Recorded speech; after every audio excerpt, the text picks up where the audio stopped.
Apa kisah horor nyata yang paling membuatmu tidak bisa tidur semalaman?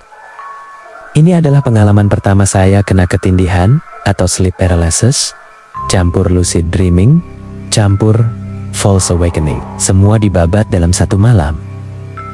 Hal ini terjadi sudah lama sekali. Ketika saya masih kuliah semester pertama, banyak yang bilang kalau sleep paralysis terjadi karena kita terlalu lelah. Mungkin itu pula yang saat itu saya alami. Saya mengalami sleep paralysis terparah untuk pertama kalinya.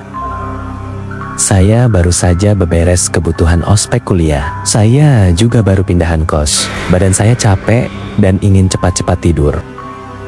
Ketika saya sudah tertidur, tiba-tiba saya terbangun. Saat saya terbangun, saya melihat ada sesosok nenek tua sedang melihat ke arah saya. Karena kepercayaan saya asalah Kristen, saya langsung nyebut dalam hati, dalam nama Yesus. Setelah bicara dalam hati, saya juga ingin teriak dalam nama Yesus.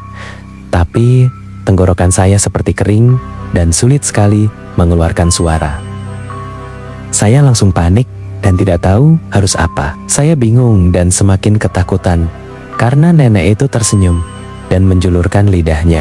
Badan nenek itu juga semakin membesar dan kepalanya kini sudah mencapai langit-langit kamar kosan. Saya melihat kiri kanan dengan melirik karena keadaan yang tidak memungkinkan saya untuk menggerakkan kepala dan badan. Saya ketakutan dan tidak bisa berbuat apa-apa karena badan saya kaku dan sama sekali tidak bisa bergerak. Lalu saya memejamkan mata sebentar dan terbangun. Ketika saya terbangun, saya ingin mencuci muka dan tidur lagi. Tapi ketika sedang mencuci muka, saya tersadar kalau saya belum terbangun. Pikiran saya seperti berkata, "Bangun Noni, bangun." Jadilah saya bangun beneran sekarang. Karena sudah bangun, beneran saya mencoba melihat tangan saya. Benar atau tidak kalau itu tangan saya? Ternyata benar dan saya menuju toilet. Tapi saat saya berjalan, rasanya berat sekali. Saya jadi ragu, saya sudah bangun atau belum sih? Lagi-lagi, ternyata saya belum terbangun. Akhirnya, saya coba kembali untuk bangun. Saya ketakutan dan hanya ingin bangun tidur. Hanya itu saja keinginan saya. Setelah lagi-lagi bangun, saya langsung memeriksa HP. Konon katanya, jika tidak ada yang bisa saya baca, artinya saya masih tertidur. Saya mencoba fokus membaca tulisan di HP. Ternyata sulit.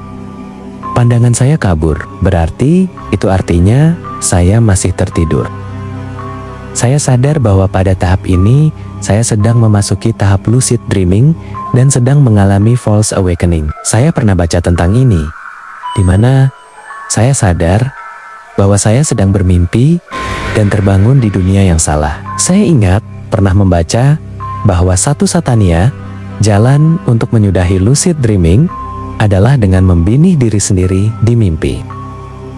Saat itu saya 100% yakin bahwa saya sedang bermimpi dan saya terlalu capek dengan false awakening yang berkali-kali saya alami. Karena itu, saya keluar kamar kos, jalan ke balkoni kos, dan saya manjat ke balkoni kos. Selanjutnya saya limpit dari sana. Ketika saya terjatuh, dari balkoni kos mata saya terbuka. Nafas saya ngos-ngosan. Saya terdiam di dalam kamar kos yang gelap, melihat lenggit-lenggit kos sambil menangis.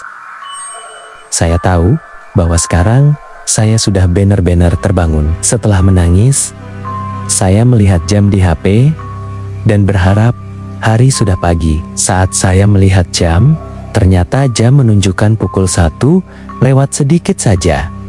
Artinya, saya tidur belum sampai 5 menit. Padahal, di mimpi itu, saya sudah melakukan banyak sekali aktivitas. Ketika terbangun, saya sudah takut untuk memejamkan mata lagi. Saya teringat film Inception dan takut terjebak dalam dunia mimpi. Saya bangun, telepon pacar, dan minta ditemenin sampai pagi. Sampai beberapa jam, baru saya ketiduran sendiri.